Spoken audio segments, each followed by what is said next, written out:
What's going on, guys? In this video, I'm sharing with you the 3 most important jobs of any startup CEO.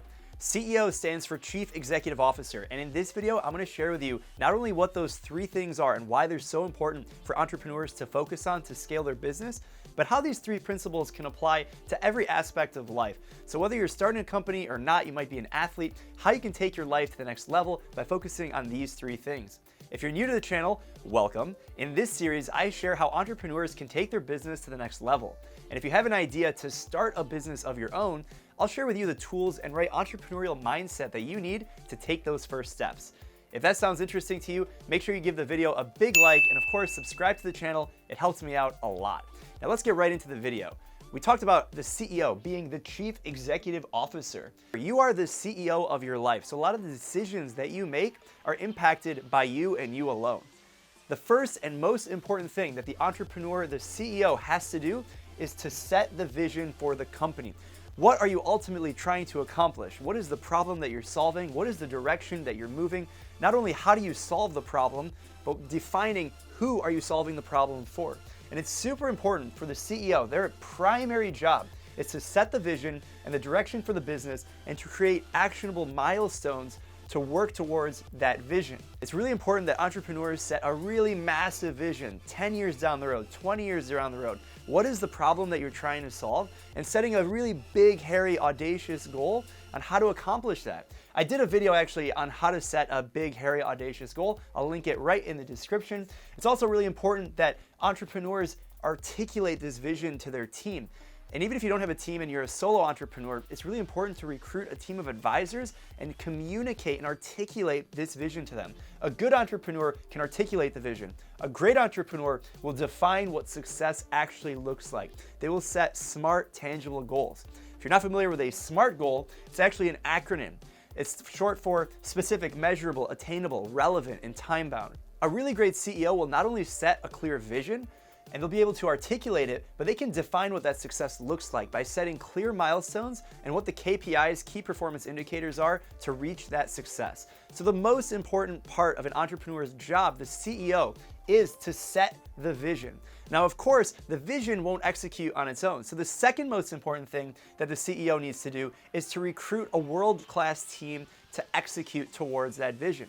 So we have the big, hairy, audacious goal set in the distance. We know what our 10 to 20 year timeline is. We figured out what the milestones are. Now we have to recruit the right people in our team so that we can actually execute towards this mission. Now, this is true even if you're working by yourself. It's important to recruit the right partners, team members, advisors, people who can support you even if they're not on payroll, to help lead you towards executing on this vision.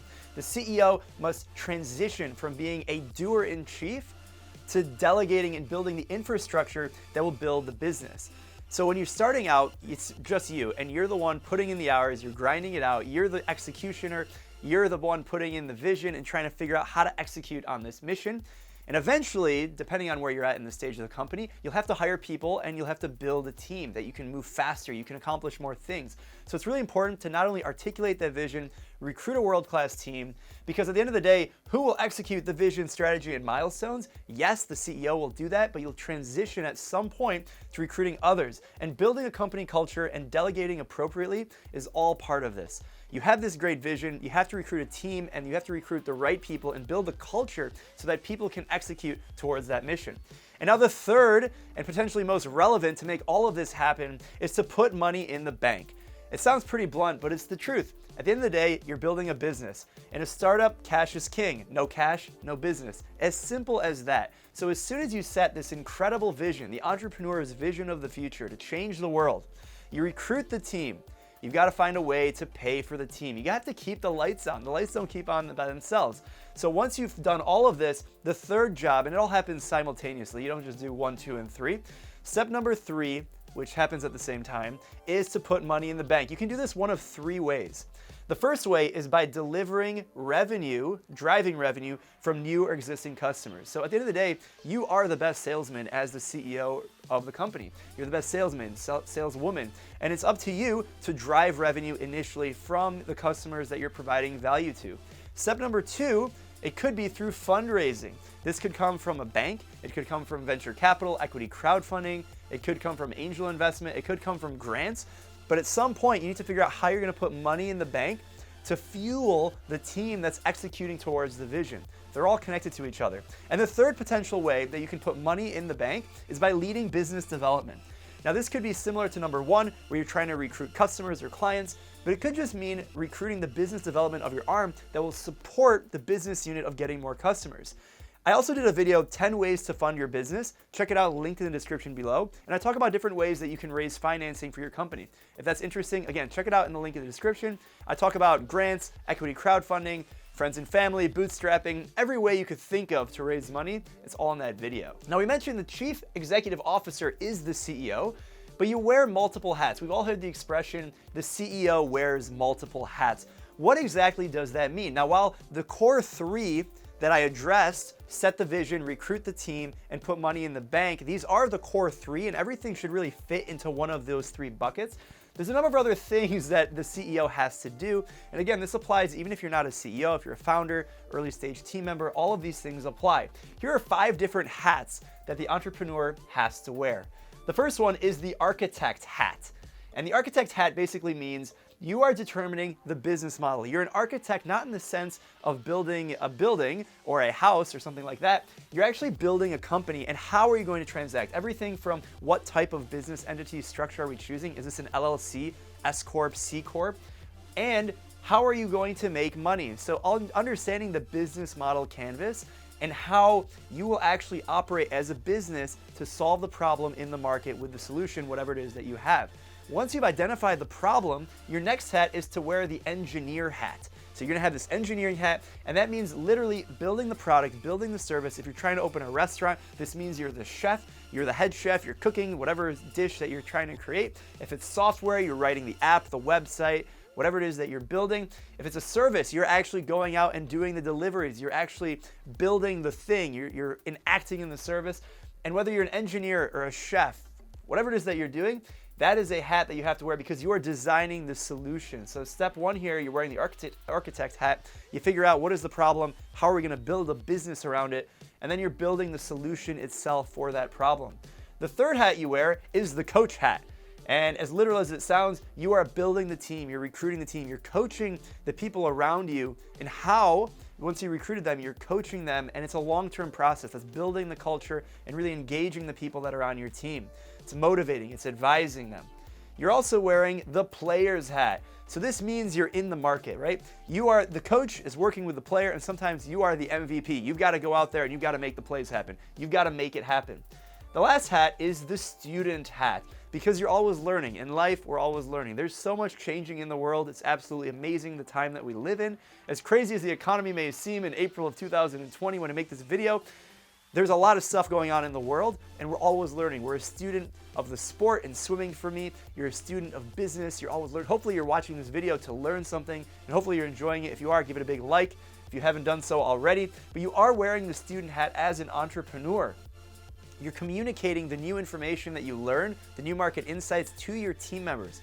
So if you are sitting around not learning anything, you're gonna be stagnant, and that's gonna significantly impede and curb your ability to scale your business and bring your idea to life. Now, the final thing I wanna talk about is how all 3 of these entrepreneur jobs apply even if you're not an entrepreneur. Let's say you're a student in school. You have to set the vision for your life. Remember, you are the CEO of your life. So what is your goal? You want to learn a certain thing. You go to school, so they have your vision. You have to recruit a team that could be your friends, your professors, your advisors. Who is going to help you in graduating college? Who is going to help you in learning a particular skill? And of course, you have to put money in the bank. Am I going to have a job, scholarship, loan? So these principles apply in life much beyond what an entrepreneur has to do in the day-to-day. And so it's a really good framework to think about it. There's really only 3 things that matter. Whether you're a CEO, an athlete, or a student, you have to set a vision for yourself. If you're an entrepreneur, it's setting a vision for your company.